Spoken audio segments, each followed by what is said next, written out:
الحمد لله وكفى وسلام على عباده الذين اصطفى. صوت ليس فيه. الحمد لله وكفى وسلام على عباده الذين اصطفى. أما بعد فأعوذ بالله من الشيطان الرجيم. بسم الله الرحمن الرحيم. قل هو الله أحد الله الصمد لم يلد ولم يولد ولم يكن له كفوا أحد. صدق اللہ مولانا العظیم.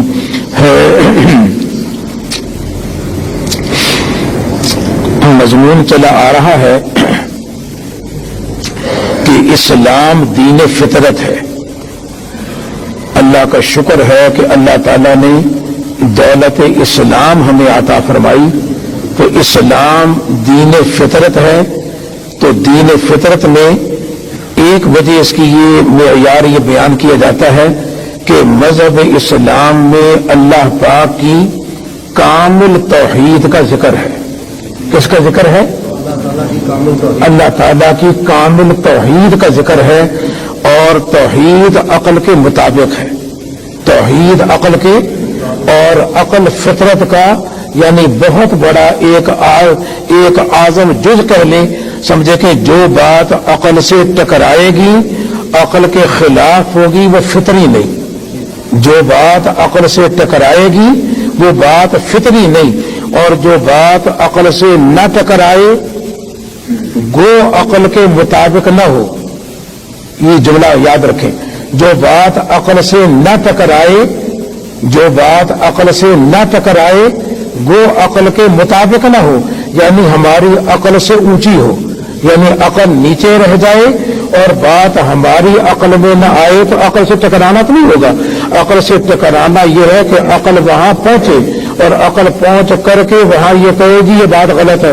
اور جہاں عقل پہنچی نہیں تو اس مقام پر ظاہر بات ہے خلاف عقل تو نہیں ہوگا. اسے کہیں گے یہ بالائے عقل ہے خلاف عقل نہیں. اسے کیا کہیں گے؟ یہ بالائے عقل ہے خلاف عقل نہیں. میں آپ کے سامنے پہلے توحید کے دلائل پہلے بیان کر چکا ہوں کہ جس میں یعنی عقل یہ کہتی ہے کہ واقعی میں اللہ تعالیٰ کا ایک ہونا اپنی ذات کے اعتبار سے اپنی صفات کے اعتبار سے اپنے افعال کے اعتبار سے اور صفت معبودیت کے اعتبار سے یعنی عبادت بھی صرف اللہ کی ہوگی کسی اور کی نہیں. مشرکین مکہ کہا کرتے تھے نا ہم بتوں کو پوجتے ہیں اس لیے تاکہ اللہ کے ہمیں قریب کر دیں. تو اللہ نے کہا جب تم نے پوج لیا تو شرک آ گیا. تو جب عبادت بھی صرف اللہ کی ہوگی اللہ کے علاوہ عبادت بازل میرے خیال میں آ رہی ہے نا بازل. اب اس میں میں نے ذکر کیا تھا کہ مولانا محمد قاسم نانوتوی رحمۃ اللہ علیہ اور ان حضرات نے دلائل بیان کیے.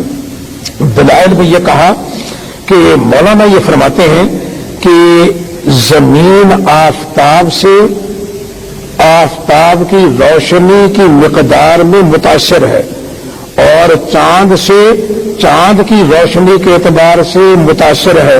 تو آفتاب چونکہ مؤثر ہے کامل اس میں روشنی زیادہ ہے تو اثر بھی کامل ہوگا. اور چاند چونکہ مؤثر آفتاب کے اعتبار سے کم ہے تو روشنی بھی کیا ہوگی؟ تو مؤثر اگر کامل ہوگا تو متاثر بھی کامل ہوگا. مؤثر اگر کامل ہوگا تو متاثر بھی. ایسا نہیں ہو سکتا کہ مؤثر تو کامل ہو پر اثر ناقص ہو. ایسا نہیں ہو سکتا کہ مؤثر ناقص ہو لیکن اثر کامل ہو. اگر مؤثر کامل ہے تو اثر بھی کامل ہوگا اور اگر مؤثر ناقص ہے تو اثر بھی ناقص ہوگا. یہ بات عقل میں آتی ہے یا نہیں ہے جی؟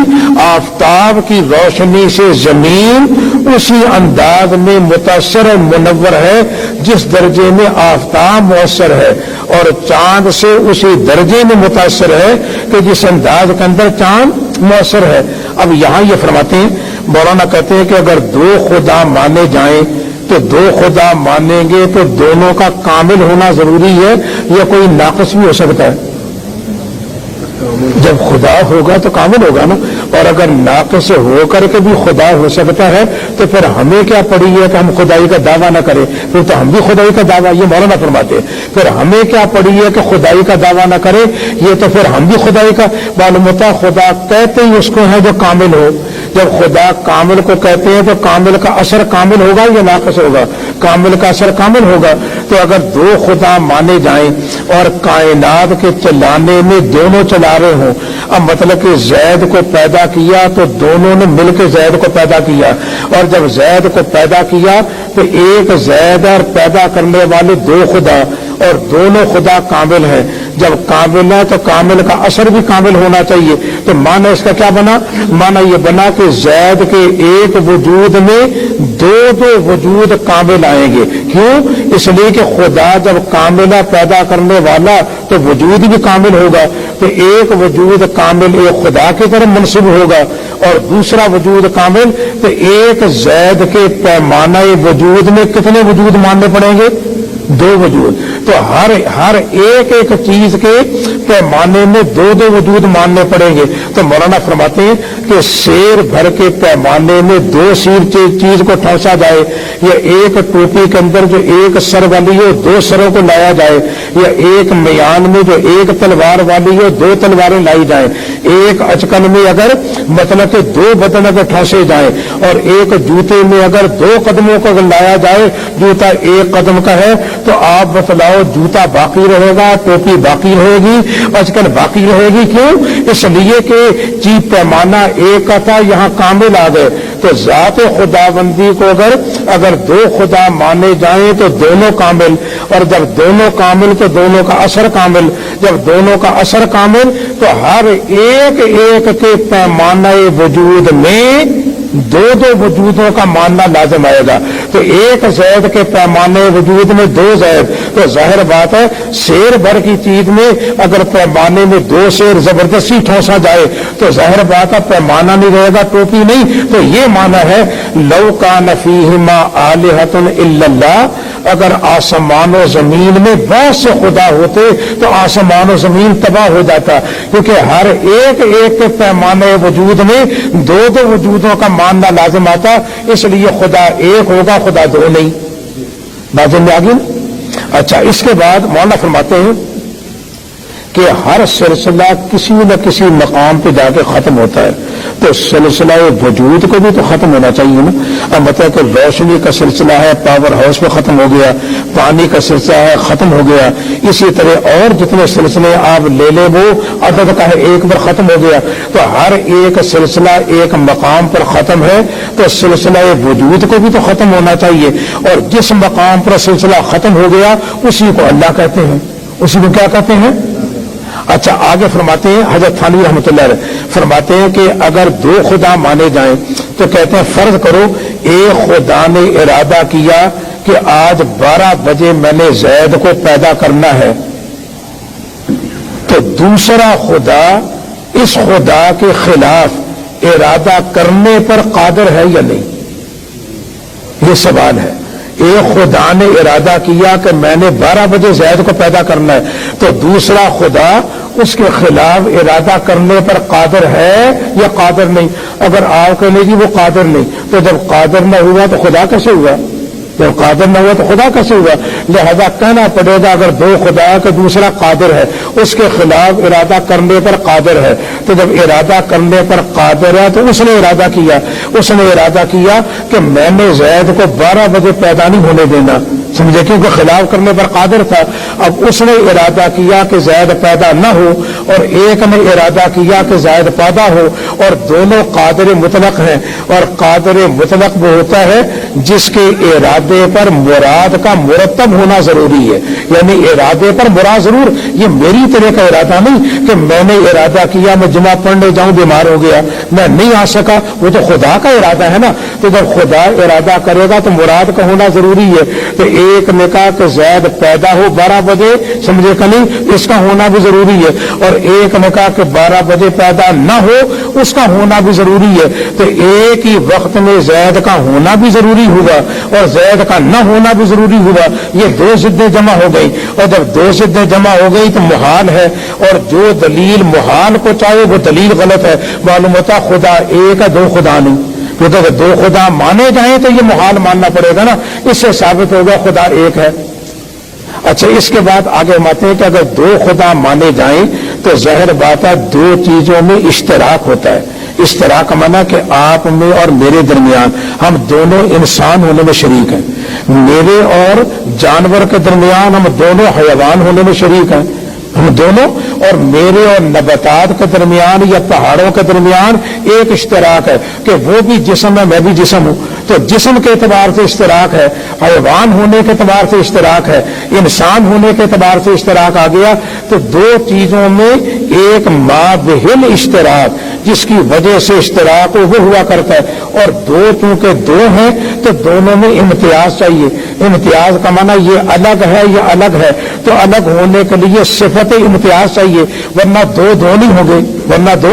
تو کہتے ہیں جب دو خدا مانے جائیں تو دونوں میں صفت امتیاز ماننی پڑے گی کہ جو اس میں ہے وہ اس میں نہیں، اور جو اس میں ہے اس میں نہیں۔ اور صفت امتیاز کے بارے میں سوال ہے کہ آیا وہ صفت امتیاز کامل ہے، یہ ناقص ہے یا کامل ہے، کمالات میں سے ہے یا غیر کمالات میں سے ہے؟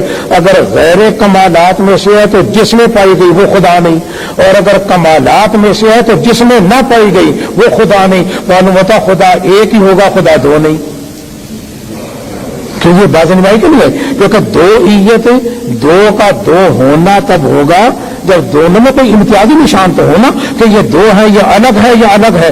وہ امتیازی نشان کمالات میں سے ہے یا نقائص میں سے ہے؟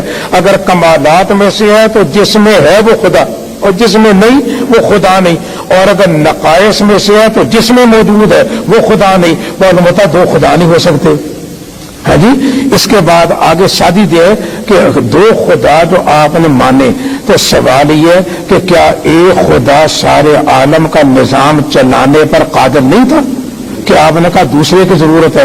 اگر آپ کہیں کہ جی قادر تھا تو دوسرا فالتو ہوا، اور جو فالتو ہوتا ہے اس سے بڑا نقص کوئی نہیں ہوتا، اور ہوتا خدا نہیں۔ اور اگر یہ ایک اکیلا نظام چلانے پر قادر نہیں تو یہ عاجز ہوا، اور جب عاجز ہوا تو یہ خدا نہیں۔ معلوم ہوتا خدا ایک ہوگا، خدا دو نہیں۔ یہ تو سیدھی دلیل ہے نا۔ اور اگر دو خدا مانے جائیں تو عقلی طور پہ سوال ہے کہ ایک خدا دوسرے خدا سے اپنے راز چھپانے پر قادر ہے یا نہیں، اپنے راز چھپانے پر قادر ہے یا نہیں؟ اور اگر آپ کہیں جی قادر ہے تو دوسرا جاہل ہو گیا، اس کو علم نہ ہوا، اور اگر یہ قادر نہیں تو یہ عاجز ہو گیا، اور جب یہ عاجز ہوگا تو یہ خدا نہیں۔ معلوم ہوتا کہ دو خدا نہیں ہو سکتے۔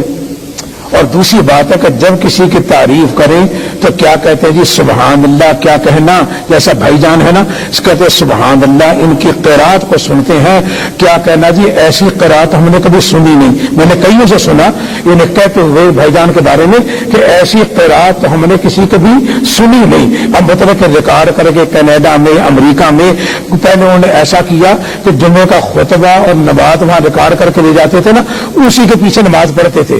امریکہ میں ان کو منع کیا گیا کہ ایسا نہ کرو، ایسا تو معلوم ہوتا ہے جب کسی کی تعریف کی جائے تو یہ کہا جاتا ہے کہ ان جیسا تو ہم نے کوئی اور دیکھا نہیں۔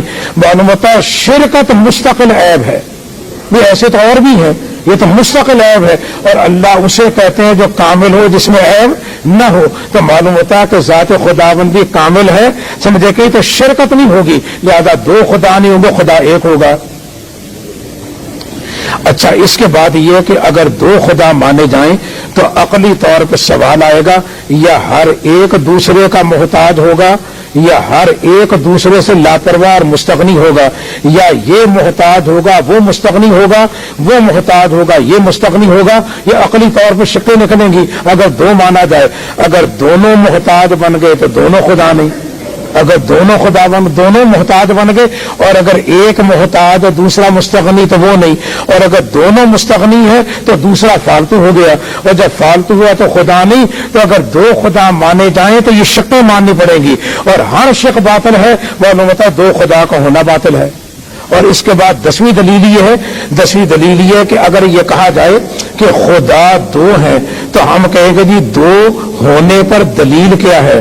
تو جس دلیل سے آپ دو ہونے ثابت کریں گے نا، اسی دلیل سے تیسرا بھی ثابت ہو جائے گا، اور جب تیسرا ثابت ہوگا تو اس دلیل سے چوتھا بھی ثابت ہو جائے گا، اور اس دلیل سے پانچواں بھی ثابت ہوگا، ہزارواں بھی ثابت ہو جائے گا.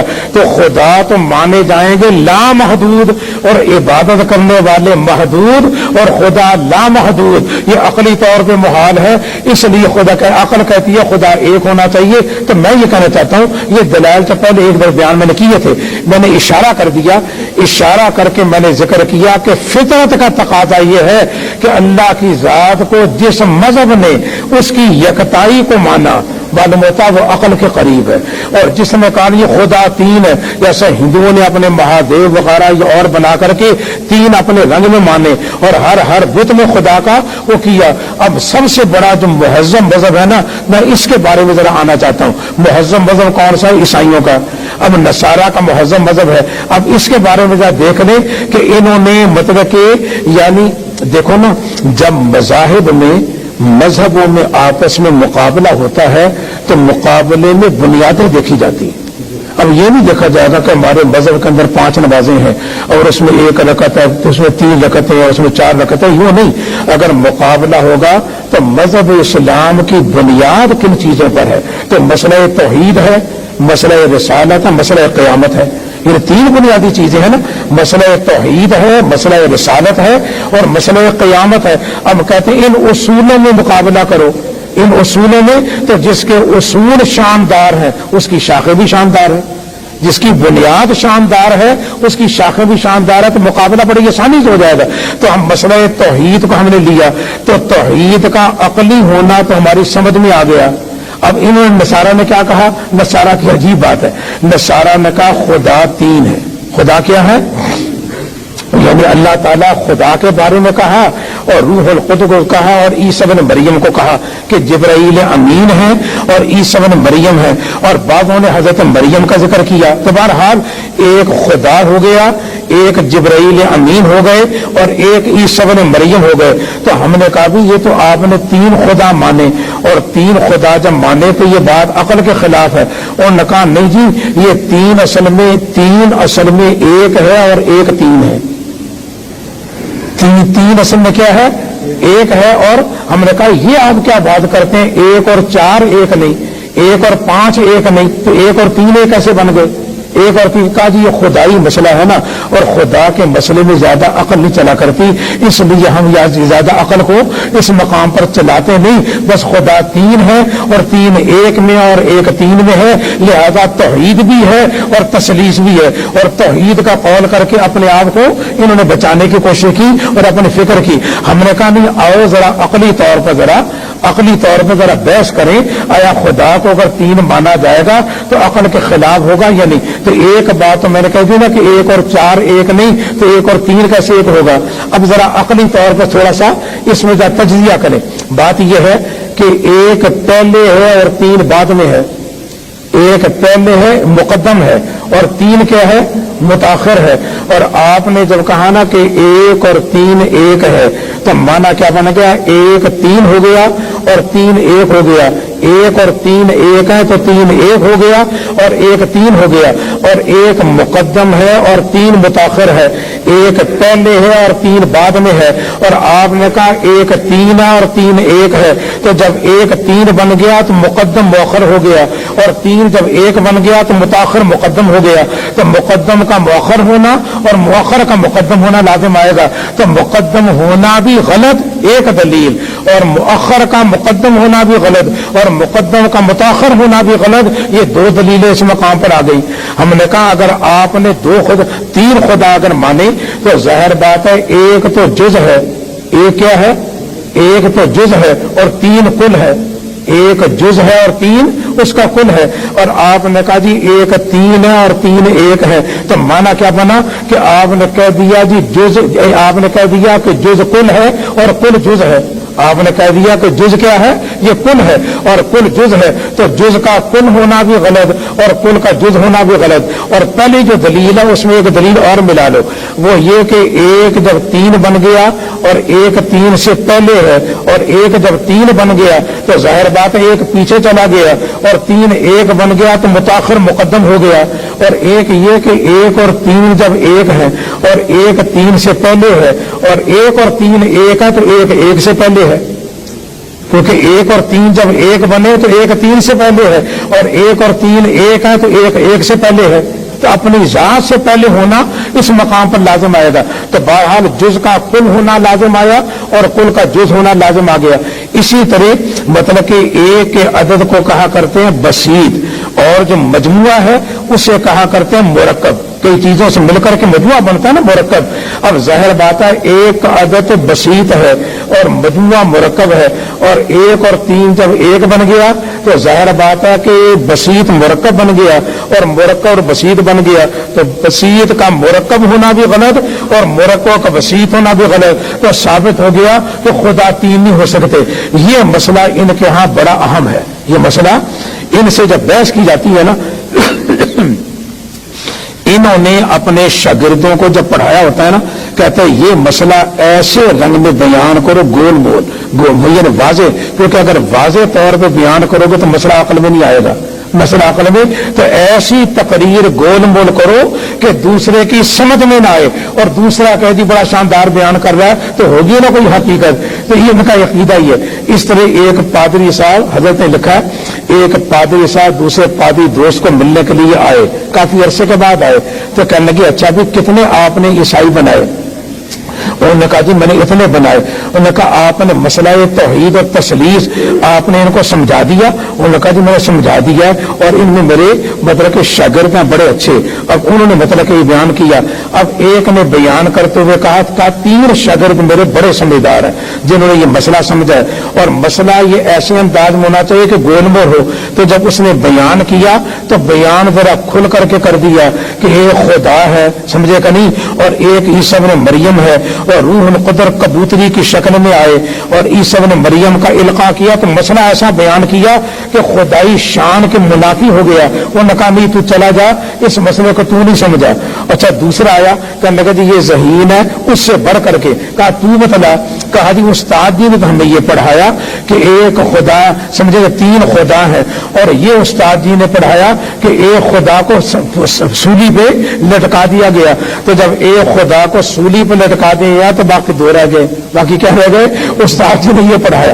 تو سنوں کا وہ تو بھی سمجھے کہ نہیں، مسئلہ سمجھا ہوا نہیں۔ تو تیسرے کے بارے میں کہا یہ بڑا سمجھدار ہے، یہ بڑا ہی ذہین ہے، سمجھے کہ نہیں۔ انہوں نے کہا بھی آپ نے مسئلہ تثلیث کیا سمجھا؟ انہوں نے کہا جی میں نے مسئلہ تثلیث یہ سمجھا وہ یہ کہ ایک خدا اور تین، ایک تین ہے اور تین ایک ہے، ایک تین ہے اور تین ایک ہے، اور ایک جب سولی پہ چڑھ گیا اور ایک اور تین چونکہ ایک تھا تو باقی بھی سولی پہ چڑھ گئے باقی بھی کیا چڑھ گئے؟ سولی پہ چڑھ گئے۔ استاد نے یہ ہمیں پڑھایا کہ ایک اور تین ایک ہے، اور ایک اور تین جب ایک بنے تو ایک تو سولی پہ چڑھ گیا، اور ایک اور تین چونکہ ایک تھے لہٰذا وہ بھی سولی پہ چڑھ گئے، چھوڑا ختم ہو گیا۔ انہوں نے کہا تم بھی یہاں سے اٹھ جا۔ تو معلوم ہوتا بات عقل میں کسی رنگ میں، بات عقل میں کسی رنگ میں آنے والے۔ یہ تو ہے نا جب ان کی تثلیث کو لیا جائے، کس کو لیا جائے؟ تثلیث کو لی۔ اور ایک یہ کہ بعضوں نے کہا کہ عیسی ابن مریم خدا کا بیٹا ہے۔ عیسی ابن مریم کیا ہے؟ خدا کا بیٹا ہے۔ اب جب خدا کا بیٹا قرار دیا، اب ظاہر بات ہے عیسی ابن مریم جب خدا کا بیٹا ہوگا تو سوال یہ ہے کہ ہم جنس ہوگا یا غیر جنس ہوگا؟ ہم جنس ہوگا تو ہم جنس تو ہو نہیں سکتا کیونکہ اللہ مالک ہیں، وہ خالق ہیں، وہ پیدا کرنے والے ہیں، لہذا غیر جنس ہوگا۔ اور بیٹا اگر باپ کا غیر جنس ہو معلوم ہوتا اس کا بیٹا نہیں، معلوم ہوتا اگر بیٹا باپ کا غیر جنس ہو تو ظاہر بات کہا جائے گا یہ اس باپ کا بیٹا، اس باپ کا بیٹا نہیں۔ اور دوسری بات ہے کہ غیر جنس ہونا کمال ہے یا عبادت ہے؟ یہ نقص ہے۔ یہ غیر جنس ہونا کمال ہے یا نقص ہے؟ نقص ہے۔ ایک تو یہ کہ بیٹا بیٹا ہی نہیں بنے گا اگر غیر جنس ہو، اور ایک یہ کہ غیر جنس ہونا غیر جنس ہونا یہ عیب ہے تو ماننا پڑے گا کہ اس میں عیب آ گیا، اس میں کیا آ گیا؟ عیب ماننا پڑے گا، اور یہ بھی خدائی کے منافی ہے، یہ بات بھی کیا ہے؟ خدائی کے۔ اور دوسری بات یہ کہ اگر خدا کا بیٹا مانا جائے تو ظاہر بات ہے باپ بیٹے کا کسی درجے میں محتاج ہوتا ہے، یعنی چاہتا ہے نا کہ میری اولاد ہو، میرے بیٹے ہوں، تو چاہتا ہے، معلوم ہوتا ہے احتیاج ہے نا، تبھی تو چاہتا ہے نا میرا بیٹا ہو جائے۔ لہذا باپ مطلب کہ اگر بیٹا مانا جائے گا تو باپ کا محتاج ہونا ماننا پڑے گا، باپ کا، اور باپ کے محتاج ہونے سے پہلے اس کے اپنی بیوی کا محتاج ہوگا، کیونکہ بغیر بیوی کے تو بیٹا ہوگا نہیں۔ تو باپ کا جب خدا ہے اس خدا کا محتاج ہونا لازم آئے گا، تو باپ اگر سمجھے کہ باپ بن گیا تو محتاج بن گیا، اور جب محتاج بن گیا وہ خدا نہیں۔ اس لیے معلوم ہوتا ہے کہ خدا کا باپ ماننا اور عیسی ابن مریم کا بیٹا ماننا یہ عقل کے خلاف ہے، یہ بات عقل کی۔ اور دوسری بات ہے کہ جب ولادت آئے گی تو ولادت میں تغیر ہوتا ہے، پہلے کس حالت میں بچہ تھا، اس کے بعد بطن مادر میں گیا کس حالت کے اندر آیا، اس کے بعد تغیر آیا، تبدل آیا، ولادت آئی۔ تو ولادت میں تغیر ہے، اور تغیر اور تبدل ہونا یہ حادث کی صفت ہے، قدیم اور غیر مخلوق کی صفت نہیں۔ تو ماننا پڑے گا کہ یہ اس مقام پر نہیں، تو یہ بھی اس مقام پر ایک دلیل آ گئی۔ اس کے بعد اگر اور دیکھا جائے، اگر دو خدا مانے جائیں تو عقلی طور پر سوال یہ ہے کہ اگر دو یعنی خدا کی اگر اولاد مانی جائے، خدا کی اگر اولاد مانی جائے تو عقلی طور پہ سوال یہ ہے کہ وہ اولاد خدا ہوگی یا نہیں۔ عقلی طور پر عیسائی مذہب والے سے سوال کرتے ہیں کہ اگر آپ نے اولاد مانی ہے تو سوال یہ ہے کہ اولاد جو ہے یہ خدا مانو گے یا غیر خدا مانو گے؟ اگر آپ کو جی اولاد ہے اور اولاد بھی خدا ہے، اولاد بھی کیا ہے؟ خدا ہے، تو جب اولاد خدا بن گئی تو خدا محتاج ہوتا ہے یا بے نیاز ہوتا ہے؟ بے نیاز ہوتا ہے۔ تو جب بیٹا بنا اور بیٹا خدا بن گیا، اور خدائی چاہتی ہے کہ بے نیاز ہو، اور جب بے نیازی کو چاہتی ہے اور بیٹے کا بیٹا ہونا چاہتا ہے کہ باپ کا محتاج ہو، اس لیے کہ باپ کے بغیر تو اس کا وجود ہی نہیں، باپ کے صدقے دن وجود آیا۔ تو اگر خدائی کو مانتے ہیں تو بے نیازی اس مقام پر بے نیازی آئے گی، محتاج نہیں ہوگا۔ اور اگر بے نیازی اور اگر یہ مانا جائے کہ خدا نہیں تو اس مقام پر یہ تو دونوں شکلیں باطل ہوئی یا نہ ہوئی؟ اگر خدا مانا جائے تو خدا ماننے میں بے نیازی چاہیے، اور بیٹا ہونا چاہتا ہے کہ محتاج ہو، تو ایک ہی ذات کا بے نیاز ہونا اور ایک ہی ذات کا محتاج ہونا لازم آیا، اور دو ضدیں جمع ہو گئی، یہ محال ہے، دو ضدیں۔ اور اگر اچھا دوسری بات یہ ہے کہ اگر خدا آپ نے مانا تو خدا مانا بیٹے کو تو بیٹا بے نیاز ہو گیا، اور جب بیٹا بے نیاز ہو گیا تو باپ بھی خدا تھا، اور بیٹا جب بے نیاز ہو گیا تو باپ سے بے نیاز ہو گیا۔ اور جس سے کوئی چیز بے نیاز ہو جائے وہ خدا نہیں بن سکتا، کیونکہ خدا کہتے اس کو ہیں کہ ساری کائنات میں وہ کسی کا محتاج نہیں لیکن ساری کائنات اس کی محتاج ہو۔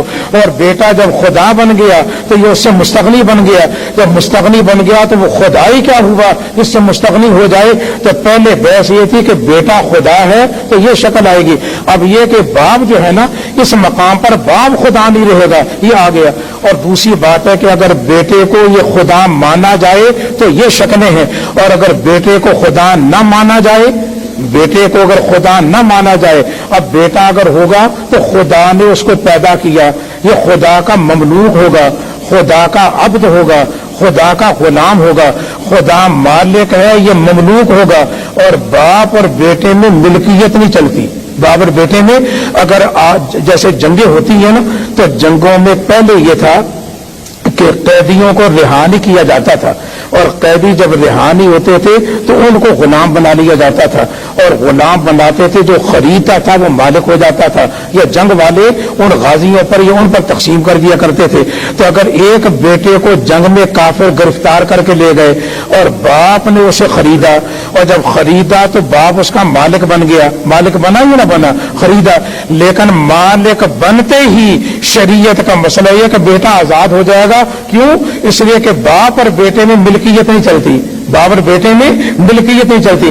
تو مطلب کہ 7 دلیلیں تو یہ ہو گئیں، اور 7 دلیلیں پہلے میں نے وہ بیان کی، اور 10 دلیلیں آپ کے سامنے پہلے وہ دلیلیں آ گئی، تو یہ 24 دلیلوں سے پتا چلا کہ مسئلہ توحید تو عقلی ہے، مسئلہ توحید تو عقلی ہے، اور مسئلہ توحید کے علاوہ سب سے بڑا مہذب مذہب جو نصارہ کا عیسائیت کا ہے، اس کو بھی ہم جب عقل کی کسوٹی پر دیکھا تو ہمیں 14 دلیلیں معلوم ہوئی جس سے پتا چلا کہ یہ خلاف عقل ہے۔ معلوم ہوتا ہے مذہب اسلام دین فطرت ہے، اور یہ دین فطرت نہیں، یہ مسئلہ اپنے مقام پر آ گیا۔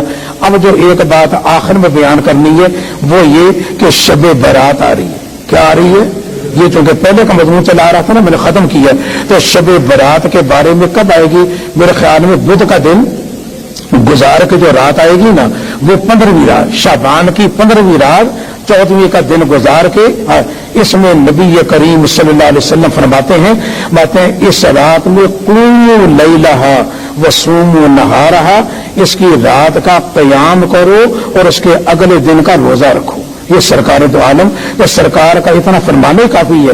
اور باقی حضرت عائشہ صدیقہ رضی اللہ عنہ کی بڑی لمبی روایت آتی ہے، اس روایت میں ذکر ہے کہ سرکار دو عالم میری باری کے دن میں آدھی رات کو اٹھ کر کے گئے، مجھے وہم آیا کہ پتہ نہیں کسی اور بیوی کے پاس میں چلے گئے ہوں، تو میں دوڑی، تو میں جو آئی تو جنت اور بقی میں آپ تھے، دعائیں مانگ رہے تھے، تو کہنے لگی کہ میں نے کہا میں کس خیال میں ہوں اور سرکار کس خیال میں ہے، اور بعد میں آئے تو فرمایا کہ یہ رات اتنی برکت والی ہے، اللہ تعالیٰ آسمان دنیا پہ نزول فرماتے ہیں اور آ کر کہتے ہیں کہ ہے کوئی بخشش کا طلب کرنے والا، میں اس کے گناہ کو معاف کروں، ہے کوئی رزق کا طلب کرنے والا، ہے کوئی دکھی، ہے کوئی بیمار، میں اس کی بیماریوں کو دور کروں، ہے کوئی ایسا، ہے کوئی ایسا۔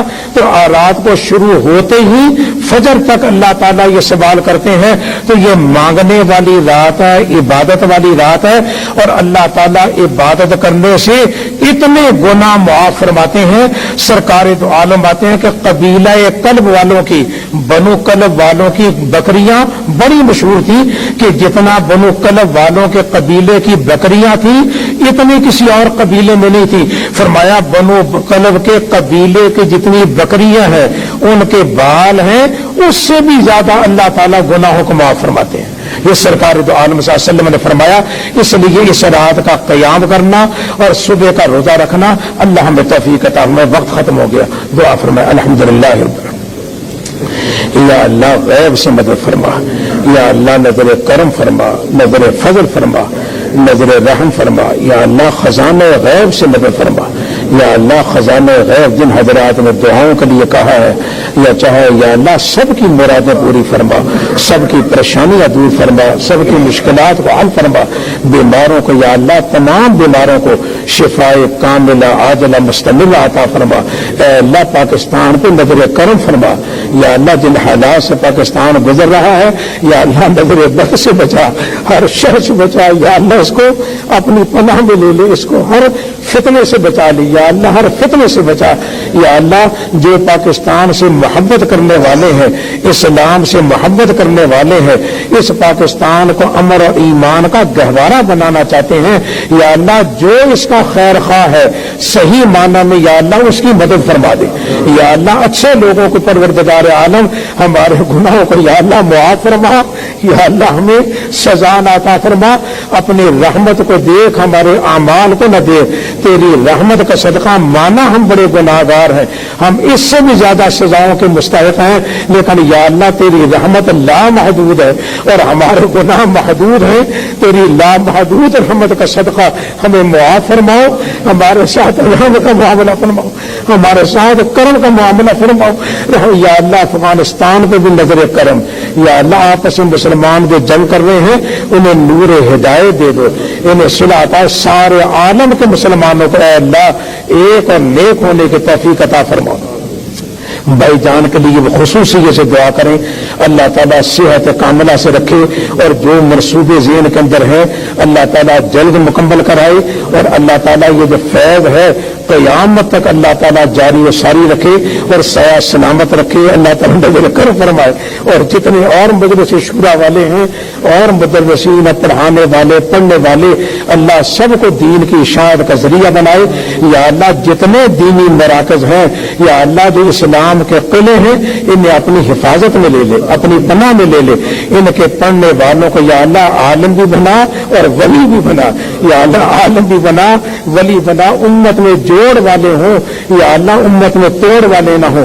اے اللہ ہماری ساری دعاؤں کو قبول فرما، اللہم آمین۔ جامعہ اشرفیہ کے لیے خصوصیت سے دعا کرے، اور جو حضرات اس کی اعانت کرتے ہیں دعا کرو اللہ ان کی جان میں، اللہ ان کی مال میں، ان کی اولادوں میں، اللہ ان کی عزتوں میں اللہ برکتیں عطا فرمائے، اللہ انہیں ہر شر سے بچائے، اور جو جس رنگ میں اعانت کرتے ہیں، چاہے مشورہ دے کر کے کرتے ہیں، چاہے مالی اعانت سے کرتے ہیں، یا اللہ سب کو دونوں جہان کی عزت نصیب فرما، اللہم آمین بحرمت النبی الکریم علیہ وآلہ الصلاۃ والتسلیم وبرحمتک یا ارحم الراحمین۔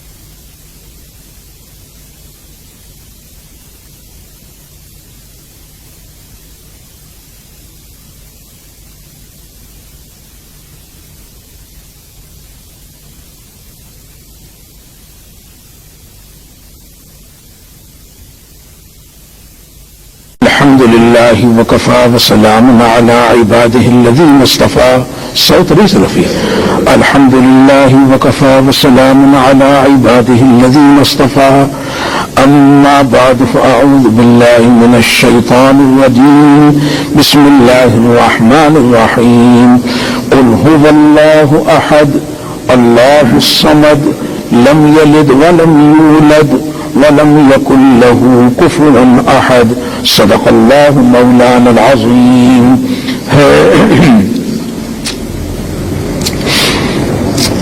مضمون چلا آ رہا ہے کہ اسلام دین فطرت ہے۔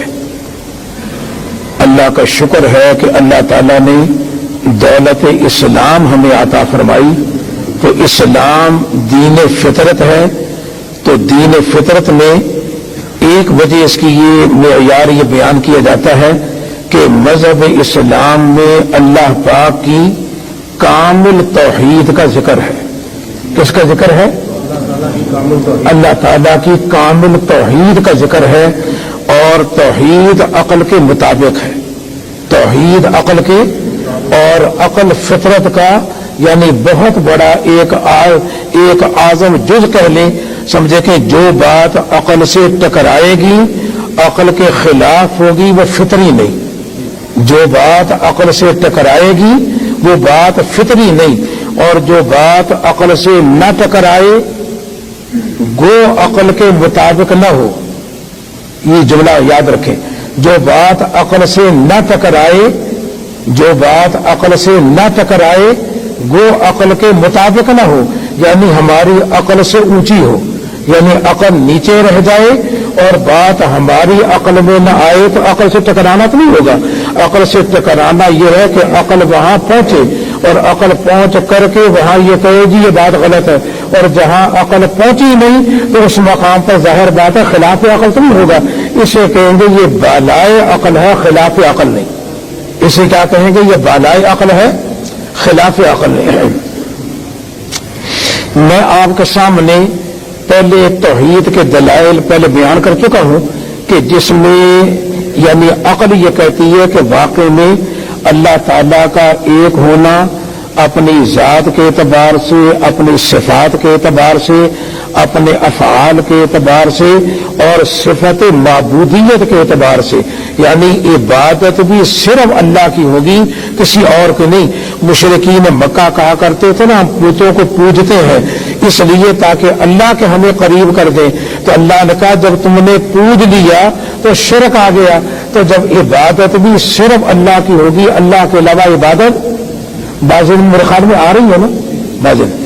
اب اس میں میں نے ذکر کیا تھا کہ مولانا محمد قاسم ننوتوی رحمۃ اللہ علیہ اور ان حضرات نے دلائل بیان کیے۔ دلائل میں یہ کہا کہ مولانا یہ فرماتے ہیں کہ زمین آفتاب سے، آفتاب کی روشنی کی مقدار میں متاثر ہے، اور چاند سے چاند کی روشنی کے اعتبار سے متاثر ہے، تو آفتاب چونکہ مؤثر ہے کامل، اس میں روشنی زیادہ ہے تو اثر بھی کامل ہوگا، اور چاند چونکہ مؤثر آفتاب کے اعتبار سے کم ہے تو روشنی بھی کیا ہوگی؟ تو مؤثر اگر کامل ہوگا تو متاثر بھی کامل ہوگا، مؤثر اگر کامل